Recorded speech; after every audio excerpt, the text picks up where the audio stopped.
Бүгін алгебра сабағының 3-ші тоқсан бойынша жиынтық бағалаудың С деңгейінің есептеуі бірінші нұсқа. Енді мына жерде берілген есеп көбейткіштерге жүктеңдер дейді. Енді бұны қазір көбейткіштерге жүктейміз. Мынау бізде берілген тапсырма бойынша. Бұл жерде қазір бізде 2 деген ортақ сан бар. 2 деген ортақ санды біз жақшаның сыртына шығарып жібермізге болады. 2-ні жақшаның сыртына шығарып жіберсек, ішінде 50-ді 2-ге бөлсек 25-тен. Енді біздегі қысқаша көбейту формуласы бойынша а квадрат минус б квадрат деген бар. Ол көбейткіштерге жүктелінеді. А минус б, а плюс б. Сол бойынша мынаны солай істеуімізге болады. Енді 2 жақшаның сыртында қалсын. X минус 25 дегеннің 5-тің квадраты. Біздегі мынау 3-тегі тұрған x квадрат минус 5-тің квадраты а квадрат минус б квадратқа келеді. Сондықтан 2 жақшаның сыртына қала береді. X минус 5, x плюс 5. Енді бұл жаңағы осы 2x квадрат минус 50 дегеннің көбейткіштегі жүктелген түрі осы болатын. Бұл бірінші есеп. Екінші есебі есептеңіз дейді. 97-ның квадраты минус 74 көбейтілген 97 плюс 37-ның квадраты. Бұны біз қысқаша көбейту формуласының мына түріне келтіріп аламыз. Бұл мына түріне келіп тұр. Қысқаша көбейту формуласында а квадрат минус 2аб плюс б квадрат деген бар. Осыған келіп тұр. Осыған келтіріп аламыз. 97-ның квадраты минус 74-ті 2-ге бөліп жіберсек 37, значит 2аб-ның орнына 2-ні қоямыз. Көбейтілген 37 көбейтілген 97 плюс 37-ның квадраты деп аламыз. Бұл формула ары қарай жоритын болсақ, бұл қысқаша көбейту формуласының мына а квадрат минус 2аб плюс б квадрат деген формула, бұл қысқаша көбейту формуласына былай жіктелінеді, ары қарай түрленеді. А минус б-ның квадратына келеді. Сонда біздегі а 97, б 37 болып тұр. Значит, ол дегенің 97 минус б-ның квадраты 37, екеуінің жоқ, квадраты жоқ. Квадраты болса, онда ары қарай 97-тен 37-ні алатын болсақ, бізде алатын 60-ның квадраты. 60-ның квадраты бізде 3600 болады. Есептегенде 3600 шығады. Так, үшінші есеп теңдеуді шешіңіз дейді. Мұнда теңдеулер берілген. 3x плюс 4-дің квадраты минус 3x минус 1. 3x плюс 1 тең 41 дейді. Енді 3x плюс 4 дегеніміз қысқаша көбейту формуласының мына түріне келіп тұр. А плюс b-ның квадраты. Ал енді мына жердегі 3x минус 1, 3x плюс 1 дегенің, ол мына формулаға келіп тұр. А квадрат минус b квадрат дегенге. Бұл былай қарай түрленеді. Бұның түрленуі а минус b, а плюс b. Сондықтан біздегі мына келіп тұрған а минус b, а плюс b, а квадрат минус b квадраты түрлене алады. Мұна да сол сияқты түрлене алады. Ал енді мына жерде жақшасын шығарып жазамыз. Енді мынаның бізде жоруы а плюс b-ның квадраты ол а квадрат плюс 2аб плюс b квадрат деп арқылы ашылады. Сондықтан біз ары қарай ашамыз. 3-тің квадраты 9x квадрат плюс 2аб 2 мүшесінің көбейтіндісінің 2 еселенгені. 4 пен 3-ті көбейтеміз 12, оны 2 еселеміз 24x болады. Үшіншісі мына 4-тің квадраты 4 16. Енді минус. Енді біз 3x минус 1, 3x плюс 1 дегеніміз мына формулаға келіп, бұл формуладан а квадрат минус b квадрат дегенге түрленуге болады. Сондықтан 3x квадраттаймыз. Минус 3x квадраттаймыз 9x квадрат. Жақшаның алдында минус тұрған өнген, ол минус 1 деп есептейміз. Минус 1 мен минус 1 көбейтсем, 1-дің квадратын көбейтсем, плюс b айналады. Тең 41. Енді минус пен плюс 1 жояды, оны жойып тастаймыз.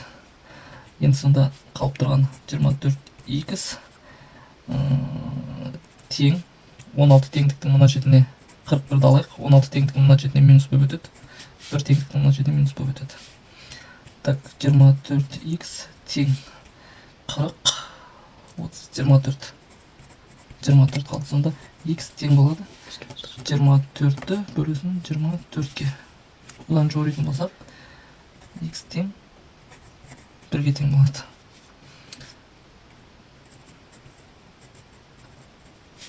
Жауабы 1. Так, бізде төртінші есеп теңсіздік шешіміз дейді. y минус 2, y плюс 3 минус y минус 2-ның квадраты 25-тен үлкен дейді. Бірінші жақшасын ашамыз. Жақшаны ашқан кезде бір-біріне көбейтеміз. Мына бірінші y-ті екінші жақшаның ішіне кететін жеке-жеке, екіншісінің ішіне жеке-жеке көбейтеміз.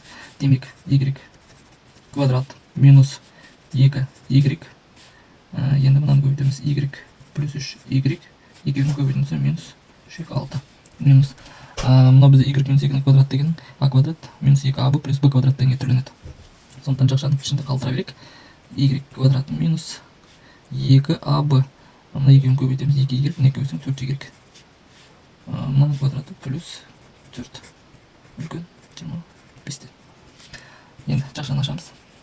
Y квадрат минус 2y плюс 3y минус 6. Жақшаны ашсақ минус y квадрат мына минус плюс болып кетеді. 4y минус 4 болады. Үлкен 25.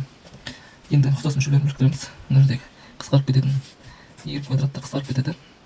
Мына жерде енді 3y минус 2y дейді. Значит, бұл жерде 1y қалады. Мына жерде 4y 2-ні қосатын болса, значит 5y қалады. Үлкен мынау теңдіктің мына шетіне плюс болып өтеді, 4-ті плюс болып өтеді. Значит 25 плюс 10. 5y үлкен 35-тен. Енді y-ің үлкен y тең болады 35 бөлінген 5. Одан жоримыз қанша болады? 7 шығады. Сонда y үлкен 7-ден болады. Сан сөзіне салып белгілеп жіберетін болсақ, 7 деп белгілейтін болсақ, одан плюске қарай кетеді. Сонда жауабы 7-ден плюс шексіздікке дейін деген сөз. 5-ші есеп теңдеулер жүйесін шеш. Мына жерде берілген есеп x санының айырмасы 5-ке тең, олардың квадраттарының айырмасы 185-ке тең дейді. Бұл сандарды біз x, y-ді белгілеп алсақ, бірінші сан x болсын, екінші сан y болсын. Так, x санның айырмасы 5-ке тең дейді. X минус y тең 5-ке, ал олардың квадраттарының айырмасы 185-ке тең дейді. X квадрат минус y квадрат тең 185. Так, бұл бізде құрылған теңдеулер жүйесі. Енді біз бірінші теңдеуден x шығарып аламыз. X тең болады, x-тен y алған кезде 5 шығу керек.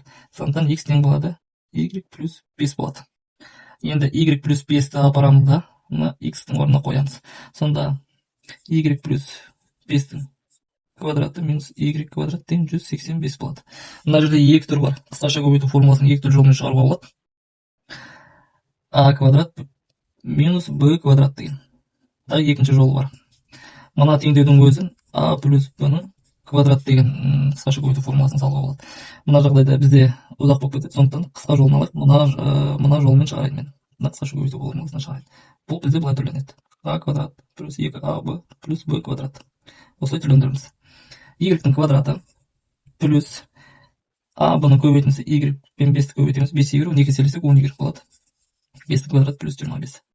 Минус y квадрат тең 185. Енді плюс y квадрат пен минус y квадрат бір-бірін жояды. Мына жерде 10y қалады. 25 теңдіктің екінші жағынан секірген кезде теріс таңбаға қарай өтеді. Қарама қарсы таңбаға. Плюс болса минусқа, минус болса плюсқа. Қазіргі жағдайда бізде минусқа қарай өтеді. Сондықтан тең болады 185 минус 25. 10y тең 160. Бұдан y тең болады 160 бөлінген 10. 10-дан қысқарып жүрсек тең 16. Енді біз y-тің орнын таптық. Y 16-ға тең. Енді біз апарамыз да мына теңдеу бойынша мына x-ті табамыз. X минус y тең 5 деп алдық қой. Енді оның орнына қоямыз апарып. X минус 16 тең 5 болып тұр. Сондықтан мынау теңдеудің мына жерден секірген кезде ол плюс болып өтеді. X тең болады 16-ға 5-ті қоссаң 21.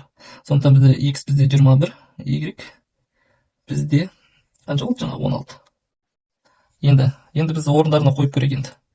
21 минус 16 тең 15 шығады. Ал енді квадраттары 21-дің квадраты минус 16-ның квадраты тең 185 шығады.